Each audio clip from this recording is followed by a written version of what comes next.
नमस्कार, अवतार मीडिया में आपका स्वागत है। आपके साथ मैं रीना झा बालियान। खबरों का रुख करेंगे, लेकिन उससे पहले एक नजर डालते हैं इस वक्त की हेडलाइंस पर।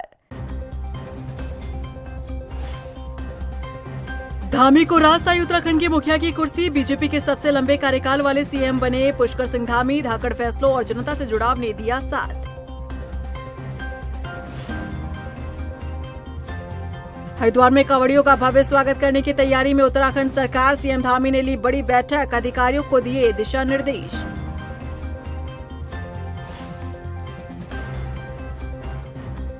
कांग्रेस विधायक काजी निजामुद्दीन ने नाम वाले फरमान पर जताई आपत्ति। कहा, सदियों से चली आ रही कांवड़ी यात्रा में नहीं हुआ कोई विवाद, अब पहचान बताकर फसाद कराना चाहती है बीजेपी सरकार। और काशीपुर के कुंडेश्वरी में 5 मजारों पर चढ़ा पीला पंजा। ध्वस्तीकरण से पहले थमाया था नोटिस, नहीं मिला जवाब, तब हुआ लैंड जिहाद पर प्रहार। चलिए बुलेटिन की शुरुआत कर लेते हैं। उत्तराखंड की मुखिया पुष्कर सिंह धामी ने इतिहास रच दिया है। उत्तराखंड में नेतृत्व की नई मिसाल पेश करते हुए पुष्कर सिंह धामी बीजेपी के सबसे लंबे कार्यकाल तक सीएम की कुर्सी संभालने वाले मुख्यमंत्री बन गए हैं। हालांकि अभी उन्हें एनडी तिवारी के कार्यकाल का रिकॉर्ड तोड़ना बाकी है। देखिए रिपोर्ट। उत्तराखंड के मुखिया ने रचा इतिहास, सीएम की कुर्सी धामी को आई रास।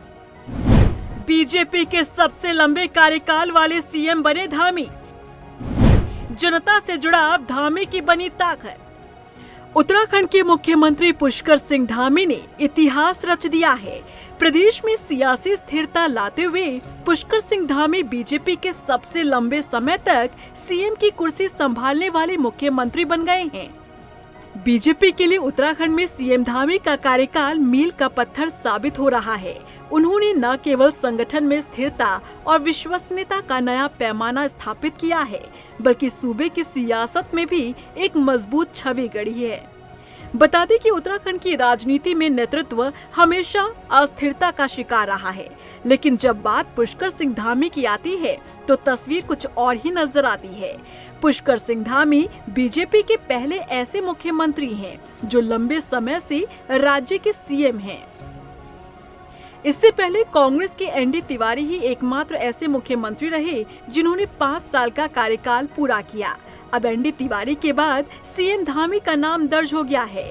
3 साल और 358 दिन की इस अवधि ने उन्हें पूर्व मुख्यमंत्री त्रिवेंद्र सिंह रावत, जिन्होंने 3 साल 357 दिन तक सीएम की कुर्सी संभाली थी, उनसे एक कदम आगे खड़ा कर दिया है। बता दें कि सीएम धामी को सूबे के मुखिया की कमान ऐसे समय पर सौंपी गई थी जब राज्य में राजनीतिक अस्थिरता थी। सीएम धामी का मुख्यमंत्री के रूप में कार्यकाल साल 2021 में शुरू हुआ था। 10 मार्च 2021 को बीजेपी हाईकमान ने अपना 4 साल का कार्यकाल पूरा करने से एक सप्ताह पहले ही तत्कालीन मुख्यमंत्री त्रिवेंद्र सिंह रावत से इस्तीफा ले लिया था। साल 2021 में तत्कालीन मुख्यमंत्री त्रिवेंद्र सिंह रावत के अचानक इस्तीफे के बाद लोकसभा सांसद रहे तीरथ सिंह रावत को सीएम बनाया गया, लेकिन केवल 2 महीने के बाद ही उन्हें हटा दिया गया और फिर पुष्कर सिंह धामी को प्रदेश की कमान सौंपी गई। तब से लेकर आज तक सीएम धामी ने प्रदेश के मुखिया की कुर्सी को बखूबी संभाला है। सीएम धामी ने कमान संभालते ही न सिर्फ माहौल को बदला, बल्कि जन भावनाओं को भी अपने पक्ष में मोड़ लिया।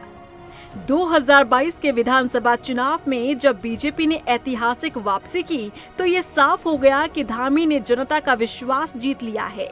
इन 4 सालों में धामी की सबसे बड़ी ताकत रही है उनका जनता से जुड़ाव। वो कभी आपदा में अभिभावक की भूमिका में दिखे, तो कभी युवाओं के साथ दोस्त की तरह संवाद करते नजर आए। महिलाओं के कार्यक्रमों में भी वो कभी बेटे तो कभी भाई के रूप में मंच साझा करते नजर आए। ये वही भावनात्मक जुड़ाव है जिसने उन्हें जनता का मुख्यमंत्री बना दिया। सीएम पुष्कर सिंह धामी के कड़े और बड़े फैसलों ने उन्हें धाकड़ धामी का टैग दिला दिया। अपने कार्यकाल में सीएम धामी ने सख्त नकल विरोधी कानून, भूमि कानून, धर्मांतरण विरोधी कानून और समान नागरिक संहिता यानी यूसीसी जैसे बड़े फैसले लिए। दरअसल 2017 में उत्तराखंड की सत्ता में आने के बाद बीजेपी ने मुख्यमंत्री के बदलाव को लेकर जो फैसले लिए उसने सबको चौंका दिया। एक ही कार्यकाल में बीजेपी ने राज्य को 3 मुख्यमंत्री दे डाले। पहले त्रिवेंद्र सिंह रावत, फिर तीरथ सिंह रावत और फिर बारी आई पुष्कर सिंह धामी की। 4 जुलाई 2021 को जब पुष्कर सिंह धामी ने राज्य के मुख्यमंत्री के रूप में कमान संभाली तो हर कोई हैरान रह गया।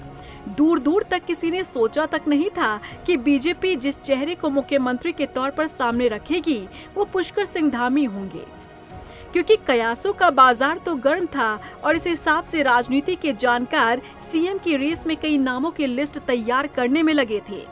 लेकिन सभी कयासों को पीछे छोड़ते हुए बीजेपी ने पुष्कर सिंह धामी को मुख्यमंत्री की जिम्मेदारी सौंपी।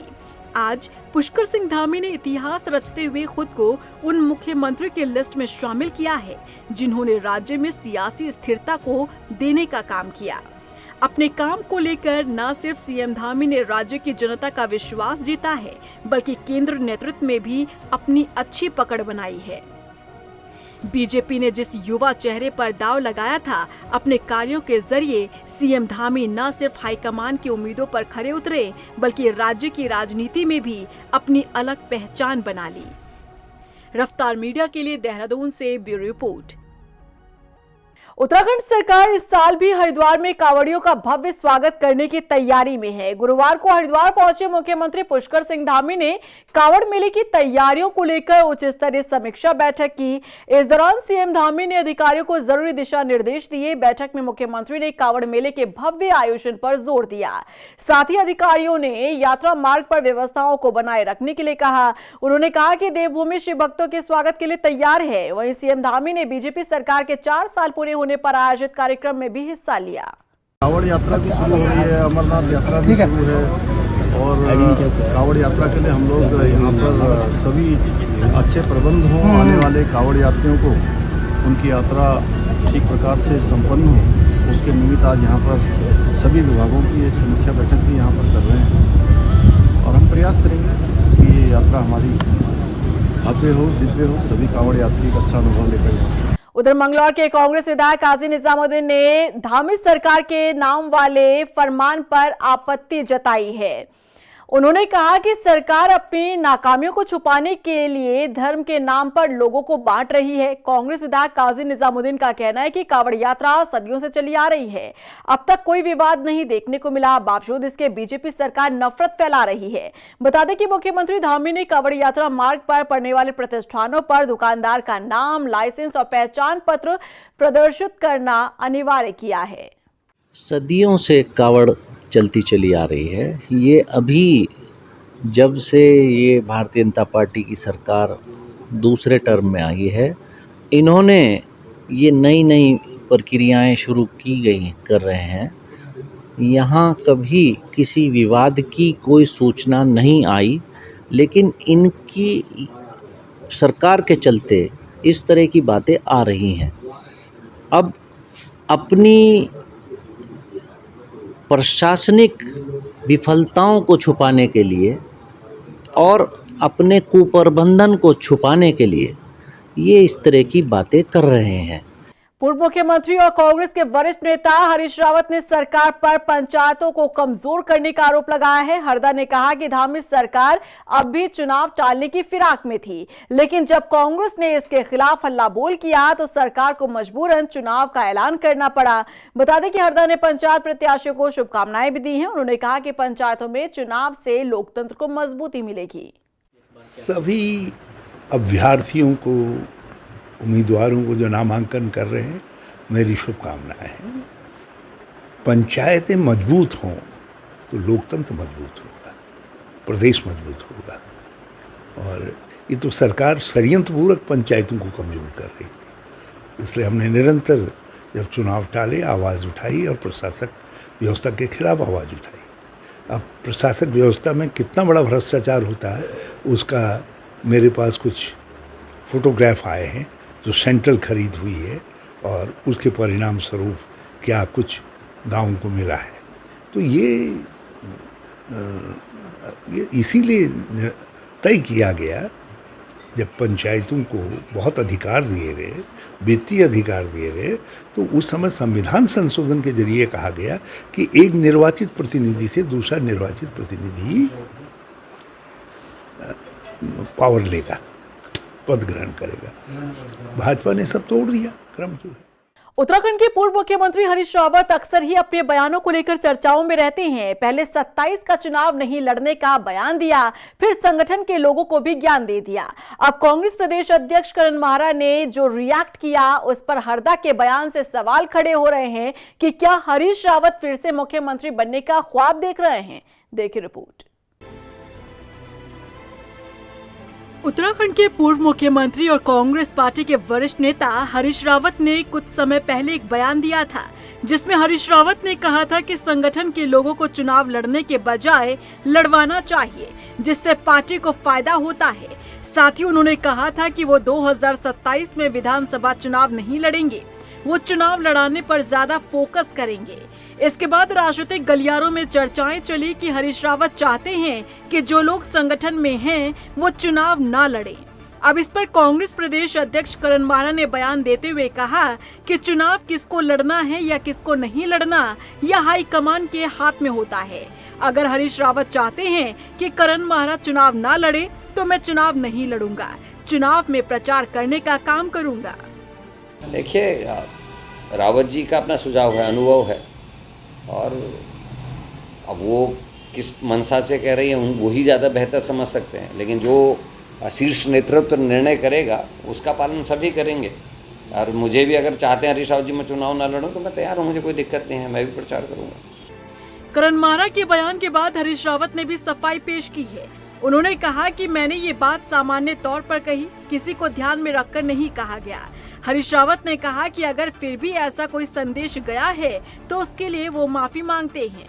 मैंने तो सामान्य तौर पर किसी को ध्यान में रख करके बात नहीं कही, और मैंने जनरल बात कही। चुनाव लड़ाने का दायित्व, जिम्मेदारी तो संगठन ही की होती है ना, और उसके हम सब हिस्सा हैं। तो हम सबको चुनाव में लड़ाना, काम सौंपना, ये संगठन का काम होता है। तो इसमें ये बात कहाँ से आई कि अमुक व्यक्ति लड़ेगा या अमुक व्यक्ति नहीं लड़ेगा, ये मेरा कोई वो नहीं है। मैं और ये तय करने वाला मैं होता भी कौन हूँ, और मैं ऐसी गैर जिम्मेदाराना बात नहीं कहता। यदि किसी कारणवश ऐसा संदेश गया है तो I am sorry for that. अब करण माहरा के बयान के बाद हरीश रावत भले ही माफी मांग रहे हों, लेकिन उनके इस कदम से तो ये साफ लगता है कि हरीश रावत 2027 के विधानसभा चुनाव की कमान अपने हाथ में रखना चाहते हैं, क्योंकि कैंपेन लीड या तो प्रदेश अध्यक्ष करता है या फिर जो मुख्यमंत्री का चेहरा होता है वो कैंपेन को लीड करता है। अब ऐसे में सवाल है कि 2027 चुनाव में नाना करते करते क्या फिर से हरदा मुख्यमंत्री बनने का ख्वाब तो नहीं देखने लगे। रफ्तार मीडिया के लिए देहरादून से सुशांत सिंह के साथ ब्यूरो रिपोर्ट। उत्तराखंड में ग्लेशियर झीलों का खतरा मंडरा रहा है। कई ऐसी झीलें हैं जो बेहद खतरनाक स्थिति में हैं और ये उत्तराखंड में तबाही ला सकती है। वाडिया इंस्टीट्यूट की एक नई रिपोर्ट ने इसे लेकर चेताने का काम किया है। ये रिपोर्ट देखिए। उत्तराखंड पर मंडरा रहा ग्लेशियर झीलों का खतरा, खतरनाक स्थिति में कई झीलें। वाडिया इंस्टीट्यूट की रिपोर्ट ने चेताया। साल 2013 की वो दिल दहला देने वाली केदारनाथ त्रासदी शायद ही कोई भूला होगा, जहां एक ग्लेशियर झील ने सब कुछ तबाह कर दिया था। हजारों जानें गईं, सैकड़ों परिवार उजड़ गए और पूरे भारत ने देखा कि ग्लेशियर झील का फटना किस हद तक विनाश ला सकता है। और अब एक बार फिर उत्तराखंड पर ग्लेशियर झीलों का खतरा मंडरा रहा है। वाडिया इंस्टीट्यूट की एक नई रिपोर्ट के मुताबिक उत्तराखंड में 1000 वर्ग मीटर से ज्यादा आकार की 426 ग्लेशियर झीलें पाई गई हैं, जिसमें 25 झीलें बेहद खतरनाक स्थिति में हैं। सोचिए अगर ये फटी तो उत्तराखंड में कितना बड़ा कहर ढा सकती है। अभी हमने रिसेंट में एक स्टडी की है जिसमें उत्तराखंड के एरिया में हमने बड़ी लेक, मतलब 1000 स्क्वायर मीटर से बड़ी लेकों का अध्ययन किया है। तो ये लेक हमें जो है करीब करीब 426 लेक के लगभग है। ये बड़ी लेक है जो 1000 स्क्वायर किलोमीटर से ऊपर है। और इन लेकों का आइडेंटिफाई किया, उनके मोरीन के बेसिस पे, इनके स्लोप के बेसिस पे और उनकी कंडीशंस के बेसिस पे हमने देखा कि यहाँ पे जो है उत्तराखंड के अंदर लगभग 25 लेक जो है, जो संवेदनशील लेक है, 25 लेक है। इन लेक को फिर कैटेगराइज किया हमने, तो कैटेगराइज करके हमने पाया कि इन लेकों में से जो 6 लेक जो है वो अति संवेदनशील लेक है। मतलब जो हमेशा बहुत तेज़ी से जो है ग्लेशियर्स जो है इसका अपना वॉल्यूम, बेसिकली उस लेक का वॉल्यूम बढ़ रहा है, जिसकी वजह से ये कभी आने वाले भविष्य में जो है खतरा उत्पन्न कर सकती है। उत्तराखंड की भौगोलिक स्थिति इसे प्राकृतिक आपदाओं के लिहाज से बेहद संवेदनशील बनाती है। खासकर मानसून के मौसम में पहाड़ी इलाकों में अक्सर आपदा जैसे हालात बन जाते हैं। मानसून में यहाँ भूस्खलन, बाढ़ और सड़कें टूटने जैसी घटनाएं आम हैं। इन्हीं आपदाओं में से एक है ग्लेशियर लेक आउटबर्स्ट फ्लड यानी GLOF। जब बर्फीले इलाकों में मौजूद ग्लेशियर तेजी से पिघलते हैं तो उनके आसपास झीलें बनती हैं। समय के साथ इन झीलों का आकार बढ़ता है और अगर इनमें मौजूद प्राकृतिक बांध टूट जाए तो झील का पानी एक झटके में नीचे की घाटियों में बह निकलता है और भारी तबाही मचा देता है। Wadia institute of Himalayan geology की ताज़ा रिपोर्ट बताती है कि उत्तराखंड में ऐसी खतरनाक 25 झीलें हैं जो अलग अलग नदियों के बेसिन में मौजूद हैं। आंकड़ों के लिहाज से यदि देखें तो अलकनंदा बेसिन में 9 झीलें, धौली गंगा 6 झीलें, भागीरथी 5 झीलें, काली और गौरी गंगा 2-2 झीलें, भिलंगना 1 झील। इन क्षेत्रों में अगर कोई झील टूटी तो पूरा इलाका मलबे और पानी में डूब सकता है। 2013 की केदारनाथ त्रासदी और 2021 की चमोली आपदा जैसी घटनाएं साफ बताती हैं कि राज्य में ग्लेशियर झीलों पर गंभीरता से निगरानी और प्रबंधन की जरूरत है। वाडिया इंस्टीट्यूट सालों से उत्तराखंड में बढ़ती ग्लेशियर को लेकर खतरे पर काम कर रहा है। राज्य में लगातार इन ग्लेशियर लेक्स पर मॉनिटरिंग की जरूरत है ताकि वक्त रहते इससे बचा जा सके। रफ्तार मीडिया के लिए देहरादून से हिमांशु चौहान के साथ ब्यूरो रिपोर्ट। उधर काशीपुर में जिला प्रशासन ने मुख्यमंत्री पुष्कर सिंह धामी के निर्देश पर कुंडेश्वरी में बड़ी कार्रवाई की। सरकारी सीलिंग भूमि पर बनी 5 अवैध मजारों को बुलडोजर चलाकर ध्वस्त किया गया। एसडीएम अभय सिंह ने बताया कि ध्वस्तीकरण की कार्रवाई से पहले नोटिस दिया गया था, लेकिन निर्धारित समय तक कोई जवाब नहीं मिला। इसके बाद कार्रवाई को अमल में लाया गया। बता दें कि प्रदेश में अब तक करीब 537 मजारों को ध्वस्त किया जा चुका है। पौड़ी के बेस अस्पताल में शुरू हुई कार्डियो ओपीडी से मरीजों को फायदा हो रहा है। ओपीडी शुरू होने के बाद से अब तक करीब 33 मरीज जांच के लिए पहुंचे हैं, जिसमें 22 मरीजों का इको कार्डियो किया गया, जबकि अन्य की ईसीजी सहित दूसरी जांच की गई। कार्डियोलॉजिस्ट डॉक्टर संदीप मालवीय ने बताया कि अस्पताल में कार्डियो ओपीडी लगने के बाद कई मरीज परामर्श के लिए पहुंच रहे हैं। बता दें कि बेस अस्पताल में ये सुविधा नहीं होने की वजह से मरीजों को प्राइवेट अस्पतालों का रुख करना पड़ रहा था। आज हम लोग की यहाँ पे श्रीनगर श्रीकोट बेस अस्पताल में तीसरी ओपीडी थी और आज भी लगभग हम लोगों ने 30 पेशेंट्स के आसपास देखे हैं, जिसमें से लगभग 20 से 25 पेशेंट्स का इकोकार्डियोग्राम हुआ है और 3-4 पेशेंट ऐसे थे जिनको आगे हायर जांच के लिए हम लोगों ने देहरादून बुलाया है। पिछली बार की ओपीडी में भी जिन 2-3 पेशेंट्स को बुलाया गया था उसमें एक पेशेंट की हार्ट की झिल्ली में पानी था, उसको वहाँ हम लोगों ने निकाला, उसकी जांच भी भेजी थी और उसके बाद फॉलोअप के लिए उसको यहीं पर ही बुलाया था। आज वो पेशेंट ओपीडी में भी आया, एकदम ठीक था।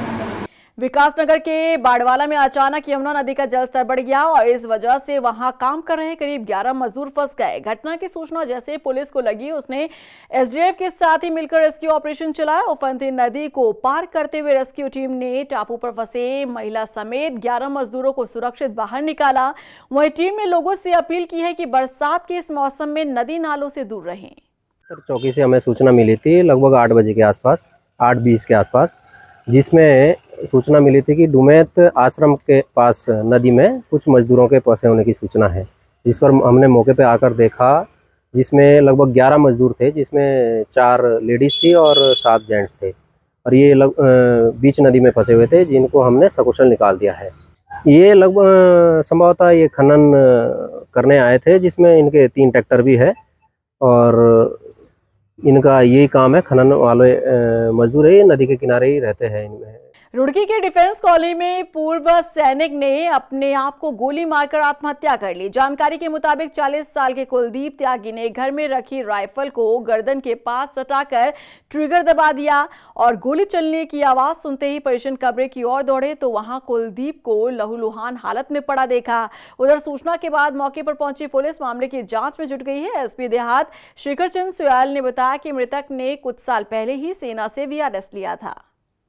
और ये थाना रुड़की का मामला है जो आप जानना चाह रहे हैं। इंस्पेक्टर से मेरी बात हुई तो वो अभी घटनास्थल पे ही हैं। एफएसएल टीम को भी हमने बुलाया है तो पुष्टि हुई है कि जो कुलदीप सन ऑफ ओमकार हैं, ये आर्मी से रिटायर्ड हैं, 62 ईयर इनकी एज है और शायद कुछ मानसिक तनाव या ऐसा कुछ जो परिजनों का कहना है। तो अभी दोपहर के समय इन्होंने अपनी खुद की जो लाइसेंसी वेपन है उससे सुसाइड किया है। बाकी एफएसएल टीम वहाँ पर पहुँचती है। घटनास्थल का एक बार प्रॉपर्ली हम नक्शा नजरी करेंगे और बॉडी को पोस्टमार्टम भेज दिया है पोस्टमार्टम के लिए। उधर दिनेशपुर के धीमरी सेतु में अज्ञात शव मिलने से सनसनी फैल गई। ग्रामीणों ने इसकी सूचना पुलिस को दी। मौके पर पहुंचे एनडीआरएफ की टीम ने कड़ी मशक्कत के बाद शव को बाहर निकाला। जानकारी के मुताबिक शव को मोर्चरी में रखा गया। पुलिस मृतक की शिनाख्त में जुटी है। सूचना पर हम लोग यहाँ पे पूरी पुलिस टीम के साथ मौके पर पहुँचे हैं क्योंकि डैम में पानी काफ़ी है। पानी को हमने इसका गेट खोला है। गेट खोलने के बाद हम पानी कम होने का इंतजार कर रहे हैं और हमने रेस्क्यू टीम भी बुला रखी है। रेस्क्यू टीम पहुँचने वाली है। जैसे ही थोड़ा पानी कम इस तरह कम हो जाता करके हम उसकी बॉडी को निकाल लेंगे। उसके बाद अगली जो भी कार्रवाई होगी उसी तरह। अभी तो बॉडी डैम के अंदर ही है, अभी बॉडी निकली भी है, अभी कोई शनाख्त नहीं है। और इसी के साथ फिलहाल इस बुलेटिन में बस इतना ही, लेकिन चलते चलते एक नजर डालते हैं इस वक्त की हेडलाइंस पर। धामी को राजशाही उत्तराखंड के मुखिया की कुर्सी। बीजेपी के सबसे लंबे कार्यकाल वाले सीएम बने पुष्कर सिंह धामी। धाकड़ फैसलों और जनता से जुड़ाव ने दिया साथ। हरिद्वार में कांवड़ियों का भव्य स्वागत करने की तैयारी में उत्तराखंड सरकार। सीएम धामी ने ली बड़ी बैठक, अधिकारियों को दिए दिशा निर्देश।